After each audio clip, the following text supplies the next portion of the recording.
Assalamualaikum warahmatullahi wabarakatuh. Salam sejahtera bagi kita semua.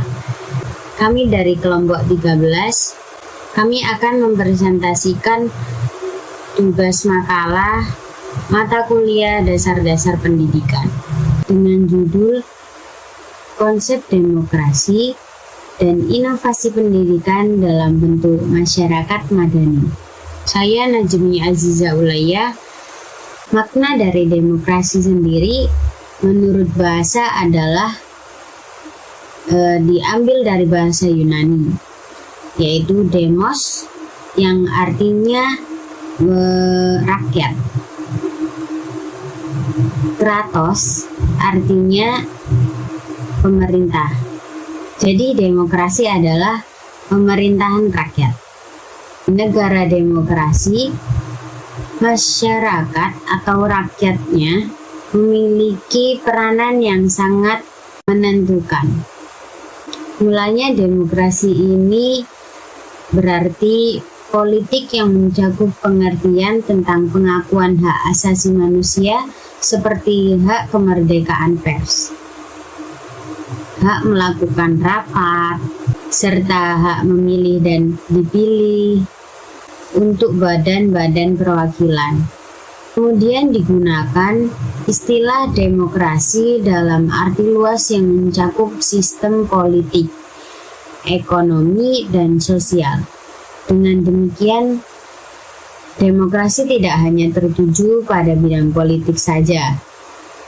Adapun bidang ekonomi, bidang sosial, maupun demokrasi itu sendiri sering mengacu dalam bidang politik. Demokrasi sampai saat ini dibagi menjadi dua bagian, yaitu demokrasi secara langsung dan demokrasi secara tidak langsung.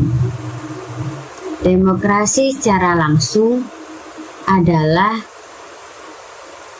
penyampaian aspirasi secara langsung seperti pemerintahan daerah yang melakukan pengambilan suara dari masyarakat langsung dan pendekatan calon pemerintah daerah secara langsung dan merata. Demokrasi tidak langsung adalah penyampaian pendapat tidak secara langsung dikarenakan keterbatasan anggota pemerintah dengan wilayah yang amat luas seperti pemerintahan pusat yang mewakilkan pemerintahan di cabang bawah untuk melakukan pemberlakuan politik. Apa itu gagasan dasar pemerintahan demokrasi? Gagasan dasar pemerintahan demokrasi adalah pengakuan hakikat pemerintah. Gagasan dasar pemerintahan demokrasi adalah pengakuan hakikat manusia. Dari gagasan dasar tersebut, kita bisa mengambil dua asas pokok, yaitu pengakuan partisipasi dalam pemerintahan seperti pemilihan wakil rakyat untuk lembaga perwakilan rakyat secara bebas dan rahasia. Yang kedua, pengakuan hakikat dan martabat manusia seperti tindakan pemerintah untuk melindungi hak asasi manusia demi kepentingan bersama. Adapun ide dasar dalam demokrasi yang merefleksikan 4 hal, yaitu 1. Partisipasi rakyat di dalam keputusan yang membentuk kehidupan individu-individu dalam suatu masyarakat. 2. Pemerintah yang dipimpin oleh mayoritas dengan pengakuan hak-hak minoritas, yaitu keberatan berbicara, berserikat, berkumpul, mendapat informasi, membentuk partai-partai sosial, dan menjalankan jabatan publik. Yang ketiga, komitmen untuk menghargai pendapat individu dan menjamin nilai-nilai kehidupan, yaitu kebebasan dan kepemilikan. Yang keempat, suatu komitmen untuk memberikan kesempatan yang sama bagi setiap orang untuk mengembangkan kemampuan dirinya. Ide dasar tersebut bermaksud bahwa demokrasi merupakan pemerintah yang dipegang oleh mayoritas.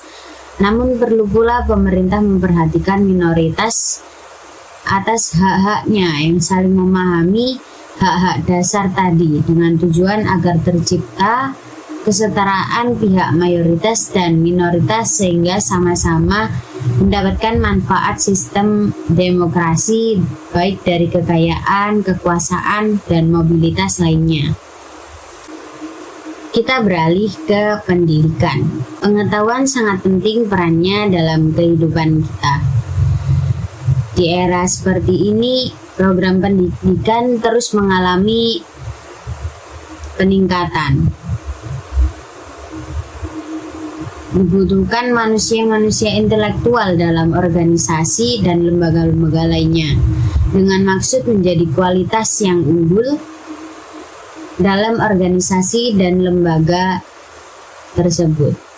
Tak hanya dari segi akal saja atau pengetahuan akal, namun juga harus berpengetahuan dalam tindakan juga, atau yang biasa disebut dengan skill. Aset manusia berintelektual menjadikan kemajuan wilayah tersebut secara signifikan. Dengan bukti manusia sudah semakin maju dan akan terus berkembang menciptakan dan mengembangkan teknologi untuk membantu pekerjaan manusia. Mengembangkan ilmu pengetahuan sebagai aset negara agar menjadi lebih, bukan hanya dalam modal fisik. Hal ini dapat membuktikan bahwa negara tersebut menjadi lebih maju dan meningkatkan kemakmuran rakyatnya. Perekonomian semakin maju, kesejahteraan rakyat meningkat, pendidikan diperhatikan, dan kesuksesan mendorong menuju kepada kemajuan selanjutnya. Program Based Learning sendiri terdapat 7 langkah pelaksanaannya, yakni yang pertama, mengklarifikasi istilah dan konsep yang belum jelas. Jadi, dalam sumber-sumbernya diperlukan mencari tahu istilah dan konsep yang belum jelas agar memudahkan dalam menggabungkan materi di akhirnya. Langkah kedua, merumuskan masalah. Langkah ketiga, menganalisis masalah. Langkah yang keempat, menata gagasan dan secara sistematis menganalisis dengan lebih dalam.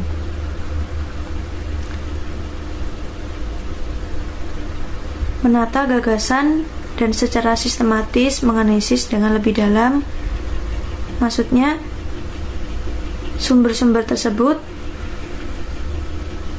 disusun dengan urut dan lebih jelas, lalu dianalisis lebih dalam lagi materinya.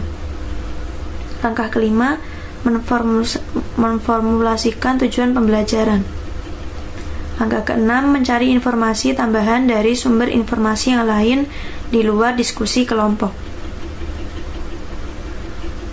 Jadi setelah langkah-langkah tadi,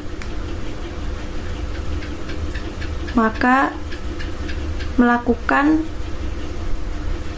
pencarian informasi di sumber-sumber lain di luar diskusi kelompok untuk wawasan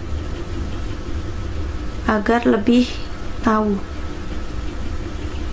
Langkah yang terakhir, mensintesa atau menggabungkan dan menguji informasi baru dan membuat laporan untuk dosen atau kelas. Jadi setelah langkah-langkah 1-6 tersebut, maka per orang dari kelompok menggabungkan pikiran-pikiran mereka serta hasil apa saja yang telah dikerjakan, lalu dibuat laporan untuk dosen atau kelas. Manfaat program based learning atau paradigma demokrasi andragogi, yaitu yang pertama, menjadi lebih ingat dan meningkatkan pemahamannya atas materi ajar. Yang kedua, meningkatkan fokus pada pengetahuan yang relevan. Pengetahuan yang relevan yaitu pengetahuan yang sinkron dengan materi yang dibahas tersebut. Yang ketiga, mendorong untuk berpikir, membangun kerja tim, kepemimpinan, dan keterampilan sosial. Yang keempat, membangun kecakapan belajar atau lifelong learning skills. Yang kelima, memotivasi pembelajar. Jadi manfaat program based learning itu sendiri sesuai dengan langkah-langkah based learning, karena pembelajar harus bisa mencari materi itu sendiri, menyimpulkan, lalu membuat laporan untuk kelas atau dosen. Dan yang terakhir, masyarakat madani. Masyarakat madani memiliki pengertian yaitu sebuah sistem sosial yang tumbuh berdasarkan prinsip moral yang menjamin keseimbangan antara kebebasan individu dan kestabilan masyarakat.